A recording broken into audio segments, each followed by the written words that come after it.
तो बंगाल में बदलाव या फिर बदले की शुरुआत। आज की एक और बड़ी खबर पश्चिम बंगाल से सामने आई। चुनाव खत्म हुए, नतीजे आए, लेकिन बंगाल में एक और लड़ाई शुरू हो गई है। ये लड़ाई गलियों में लड़ी जा रही है। तृणमूल कांग्रेस के कार्यकर्ताओं पर हमले हो रहे हैं, घर जलाए जाने की खबरें आ रही है। इस बीच देखिए क्या हुआ। तृणमूल कांग्रेस के राष्ट्रीय महासचिव और सांसद ममता बनर्जी के भतीजे अभिषेक बनर्जी पर कुछ इस कदर हमला हो गया। अभिषेक बनर्जी दरअसल चुनाव बाद हिंसा से प्रभावित टीएमसी कार्यकर्ताओं से मिलने सोनारपुर पहुंचे तो उनके ऊपर स्थानीय लोग बताया जा रहा है जिन्होंने हमला कर दिया। अंडे, जूते, पत्थर फेंके गए। स्थानीय लोगों ने चोर चोर के नारे लगाए। सवाल है कि ये बंगाल में बदलाव की शुरुआत है या फिर बदले की राजनीति। देखिए।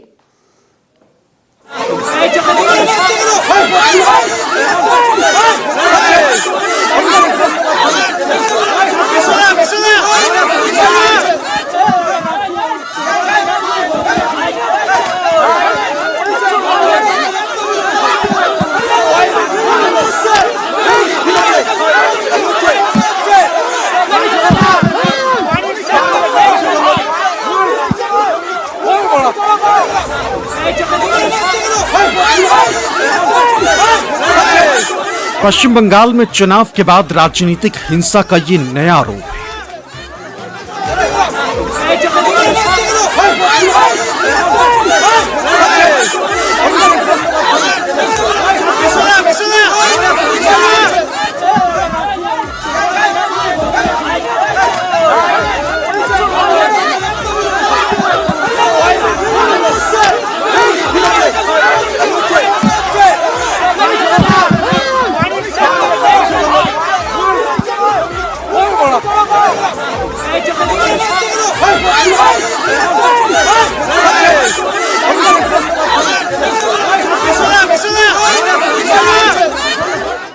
टीएमसी के second in command Abhishek Banerjee शनिवार को खुद पोस्ट पोल हिंसा का शिकार हो गए। कुछ लोगों ने उन पर हमला कर दिया, उन्हें दौड़ा दौड़ा कर पीटा।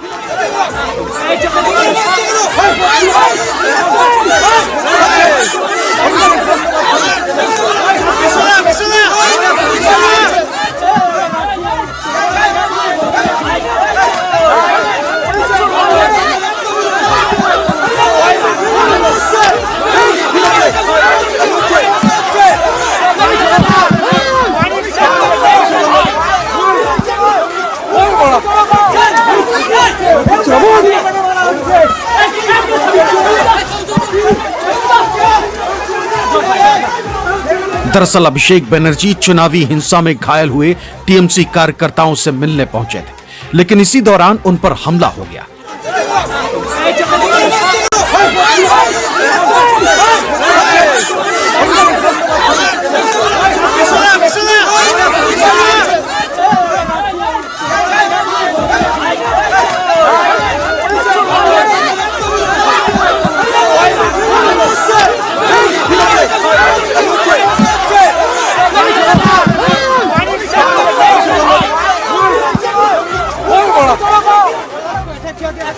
आरोप है कि बीजेपी कार्यकर्ताओं ने उन्हें घेर लिया और नारेबाजी करते हुए उनके साथ मारपीट कर दी।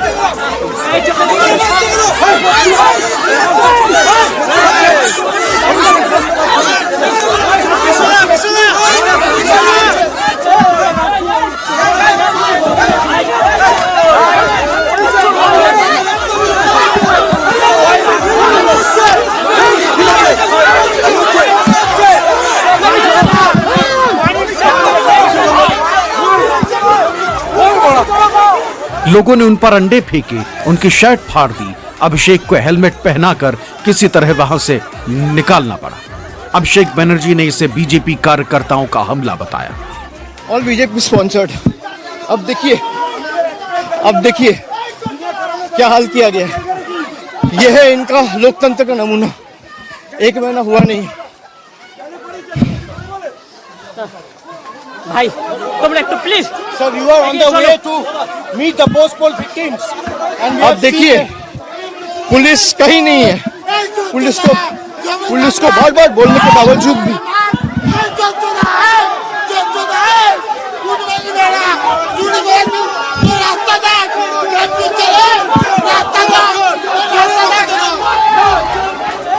अभिषेक बनर्जी ने यह भी आरोप लगाया कि अधिकारियों को पहले से सूचना देने के बावजूद उन्हें पर्याप्त सुरक्षा मुहैया नहीं कराई गई।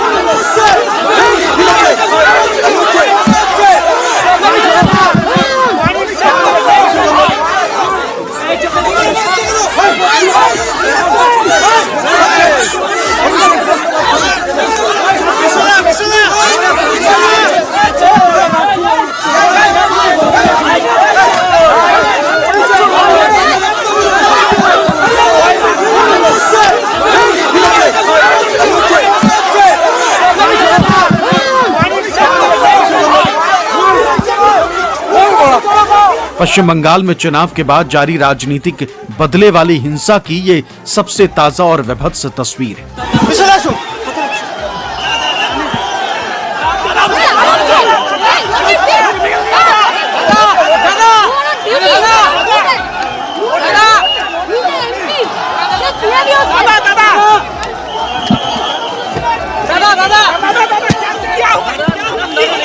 अभिषेक बनर्जी टीएमसी के राष्ट्रीय महासचिव और डायमंड हार्बर से सांसद हैं। बावजूद इसके उनके साथ जो हुआ वो बदले की राजनीति से कम कुछ भी नहीं।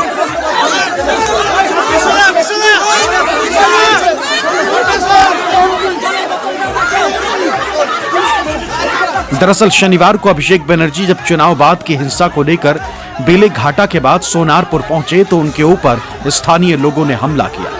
जैसे ही उनकी खतरे का एहसास हुआ, उनकी सुरक्षा में लगे जवानों और टीएमसी कार्यकर्ताओं ने उन्हें घेरे में ले लिया।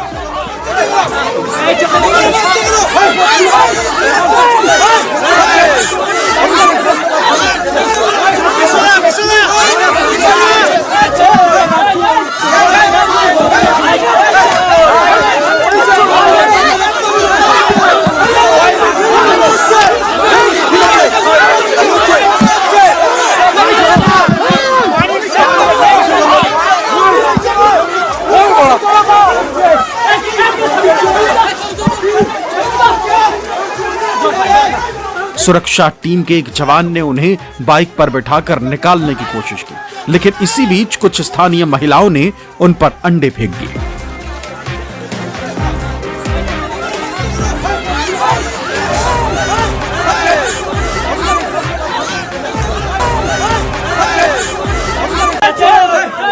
उन्हें किसी तरह भीड़ से निकालने की कोशिश की गई, लेकिन स्थानीय लोगों ने उन्हें घेर लिया और उन पर हमला कर दिया।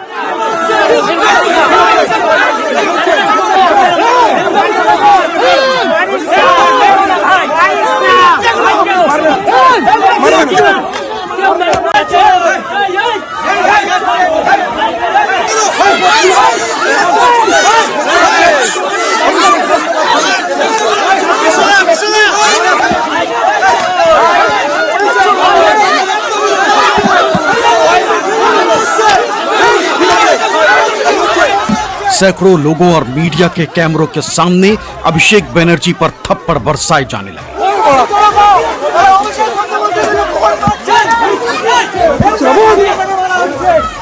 बाइक को जब आगे बढ़ने का रास्ता नहीं मिला तो वो पैदल ही चलने लगे।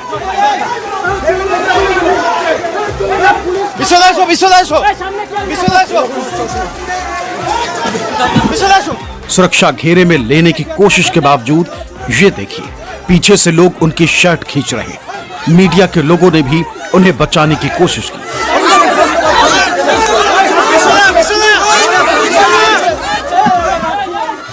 लेकिन बेकाबू भीड़ दनादन थप्पड़ बरसाती रही। इस दौरान स्थानीय लोग चोर चोर के नारे लगाते रहे।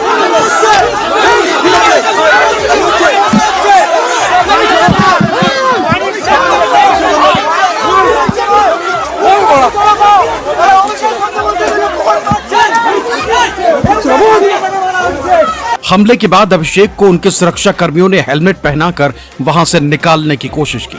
इस दौरान भी अभिषेक के पीछे स्थानीय लोगों की भीड़ थी, वो अभिषेक के खिलाफ नारे लगा रहे थे।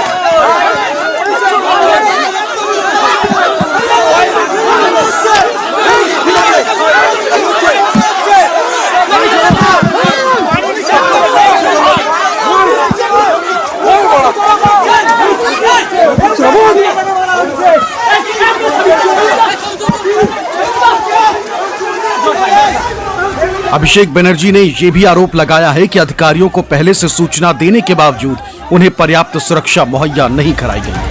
उन्होंने इस मामले में कोर्ट का दरवाजा खटखटाने का दावा किया। এরা আমাদের প্রাণে মারতে চায়, মেরে দিক আমার মৃতদেহ উদ্ধার হোক এখান থেকে, কিন্তু আমি জায়গা ছেড়ে যাব না। আমি সঞ্জুর বৃদ্ধ বাবা মাকে এই অবস্থায় ছেড়ে যাব না যতক্ষণ না ফোর্স এসে রিকভার করবে। আমাদের এখানে যারা প্রতিনিধিরা রয়েছে আমি বলবো থানায় আবার ফোন করো, মেসেজ করো, ফোর্সের জন্য রিকোয়েস্ট করো। যদি না পাঠায় হোয়াটসঅ্যাপ পাঠিয়ে এটা অন রেকর্ড থাকুক। পুরো ঘটনার ভিডিওগ্রাফি রয়েছে। আমি হাইকোর্টের দৃষ্টি আকর্ষণ করছি, আমি রাজ্যপালের দৃষ্টি আকর্ষণ করছি। কি বাংলার পরিস্থিতি, এখানে প্রায় 50 জন সংবাদ মাধ্যমের প্রতিনিধিরা রয়েছে, দরজা ভাঙার চেষ্টা করছে, পুলিশের একটা লোক নেই।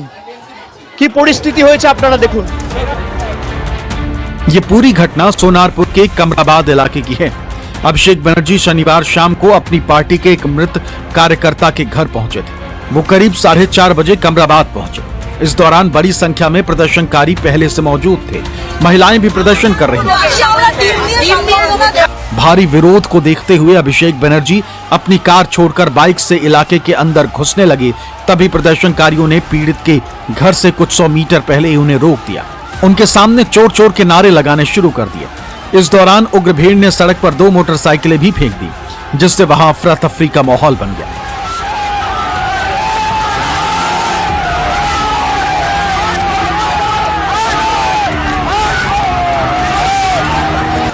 किसी तरह अभिषेक बनर्जी को सुरक्षा घेरे में लेकर बाहर निकाला गया। चुनाव के बाद इस महीने सोनारपुर के कामराबाद नस्करपाड़ा इलाके में बीजेपी कार्यकर्ता सोमेन दास के घर में आग लगा दी गई थी। उन्होंने स्थानीय टीएमसी कार्यकर्ताओं पर आरोप लगाया था। इसके बाद दोनों पार्टियों के कार्यकर्ताओं के बीच में हिंसा तेज हो गई। इस हिंसा में टीएमसी के संजू कर्माकर की हत्या कर दी गई थी। चुनावी हिंसा में कई और कार्यकर्ता भी घायल हुए थे। अभिषेक बनर्जी इन्हीं पीड़ित टीएमसी कार्यकर्ताओं और उनके घर वालों से मिलने के लिए वहां पहुंचे थे। टीएमसी समेत पूरे विपक्ष ने इसकी कड़ी आलोचना की। आज बीजेपी के कार्यकर्ताओं ने ऑल इंडिया तृणमूल कांग्रेस के लोकसभा लीडर अभिषेक बनर्जी के ऊपर हिंसक हमला किया। वहां से सुरक्षा हटा ली गई और पुलिस भी गायब रही। राज्य सरकार का दायित्व बनता है कि हर व्यक्ति की सुरक्षा को सुनिश्चित रखे, सुरक्षा को बनाए रखे, लेकिन बीजेपी हिंसा और हमला की राजनीति कर रही है बंगाल में। आज जो अभिषेक बनर्जी के साथ हुआ है ये लोकतंत्र के ऊपर सीधा हमला है और ये दर्शाता है कि बीजेपी सरकार हिंसा, हमला और इस तरह के भय और अराजकता की राजनीति करके बंगाल के ऊपर राज करना चाहती है। पहले तो मैं निंदा करूंगा, क्योंकि मैं जनता से अपील करूंगा कि लॉ एंड ऑर्डर को अपने हाथ में ना ले, लॉ एंड ऑर्डर को पुलिस के हाथ में छोड़े, पीसफुल रखे, शांति बनाए रखें। ये पता है हमें भी कि तृणमूल कांग्रेस के खिलाफ, स्पेशली अभिषेक बनर्जी के खिलाफ बंगाल की जनता के मन में बहुत ज्यादा आक्रोश है, क्योंकि वो जब पावर में थे, जिस लहजे से जनता के साथ, आम आदमियों के साथ बात करते थे, जिस तरीके से उन्होंने बीजेपी के कार्यकर्ताओं के साथ, आम जनता के साथ, बीजेपी के सांसद, मेरे ऊपर जिस तरीके से और बहुत सारे हमारे नेताओं के ऊपर जिस तरीके की अटैक्स हुए हैं, शांति बनाए रखे। तृणमूल था, तृणमूल ने अपना समय जो करना था कर लिया। अभी बंगाल को हमें ठीक करना है, बंगाल को हमें सुधरना चाहिए। दक्षिण 24 परगना जिले में स्थित सोनारपुर बेहद संवेदनशील इलाका माना जाता है। यहाँ टीएमसी और बीजेपी के बीच कड़ा मुकाबला रहा है। यहाँ से बीजेपी के रूपा गांगुली विधायक हैं। उन्होंने विधानसभा चुनाव में टीएमसी उम्मीदवार अरुंधति मैत्रा को हराया था। इस सीट पर राजनीतिक हिंसा का लंबा इतिहास रहा है। चुनाव के दौरान सोनारपुर सीट पर काफी हिंसा हुई थी।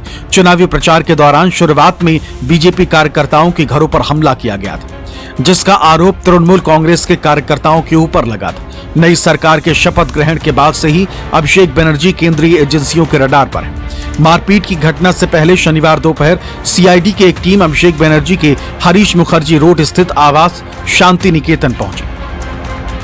अभिषेक बनर्जी का जिस तरह से हरीश मुखर्जी रोड पे घर है, वहाँ पे सीआईडी की टीम पहुंची थी और बाकायदा काफ़ी देर इंतजार करने के बाद अभिषेक बनर्जी जब उस घर पे नहीं मिले तो सीआईडी की टीम उनकी जो दूसरा घर काली घाट है। देखिए यहाँ पे बाकायदा सीआईडी की टीम 5 लोग जो थे अभिषेक बनर्जी के घर पहुंचे हैं और बाकायदा अभिषेक बनर्जी को नोटिस दिए हैं। नोटिस में इस तरह का एक जिक्र हो रहा है कि जो विधानसभा में विपक्ष के नेता को वहाँ पे जो कक्ष में बैठने को लेकर इस तरह का वहाँ पे अनुमति नहीं था, उन्होंने स्पीकर को यहाँ पे सारे जो विधायक थे उसमें सिग्नेचर किए थे। उसमें जो अंतिम नीचे का सिग्नेचर था वो अभिषेक बनर्जी का सिग्नेचर था। यानी सीआईडी की टीम इसके पहले कुणाल घोष के जो विधायक है उनके घर जाके पता कर चुकी है क्या सिग्नेचर उनका सही है या गलत है। दूसरा, जिस तरह से नैना बंदोपाध्याय जो चौरंगी के विधायिका है उनके घर भी सीआईडी की टीम गई थी, उनके सिग्नेचर को पूछने के लिए क्या सही है क्या गलत है। और आज अभिषेक बनर्जी के पास उसी सिग्नेचर का यहाँ पे जिस तरह से सिग्नेचर किया गया था क्या सही है उसको मैच करने के लिए अभिषेक बनर्जी घर से निकले हैं और बाकायदा उन्होंने उस जो यहाँ पे नोटिस था नोटिस को लिए हैं। उसमें जिक्र किया गया है कि अभिषेक बनर्जी को 1 जून यानी 12 बजे तक भवानी भवन पे जहाँ सीआईडी के अधिकारी बैठते हैं उन्हें वहाँ पे मौजूद होना होगा।